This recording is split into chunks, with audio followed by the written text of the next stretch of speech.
tushunchasi yo'q bo'ladi. Puli bo'ladi, boshqasi bo'ladi. Usta nima qilib bersa ham o'ylanaveradi. Lekin men bunday deb o'ylayman aka, usta klientlar bilan hali bir xil ustalar bilan aka siz ko'p hali qo'lingizda ustalar ko'p ishlatasiz. Shoshma shashali deb o'ylayman aka men. Ustalar hali klient bilan oxirigacha misol mana akam aytdi-yu, misol bitta akam ish olsa yoki siz yoki men ish olsam nima deb so'rab olasiz-ku. Misol lekin shoshma shashali deb men bu ishni qilaveraman degan holatda keyingi shu odamlar sabab boshqa ustalarga ham bunaqa bo'lib qolyapti deyman-da, kelishmovchilikka sabablarni aytaman, asosiy sabablarni.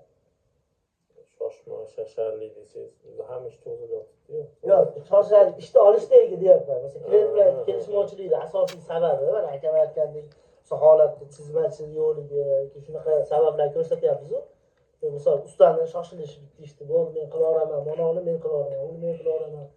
Bu yerda shoshma shasharli emas, shoshishli emas. Bu yerda to'g'ri so'zli birinchi o'ringa chiqadi. Usta lekin klient bilan yoki klient bilan ustani o'rtasidagi o'zi ikkovini uquvsizligidan ham kelib chiqadi. Shu yaxshi haligi bir-birini gapini tushunmaganidan kelib chiqadi. Shunaqa shu tomonlari ham bor-da.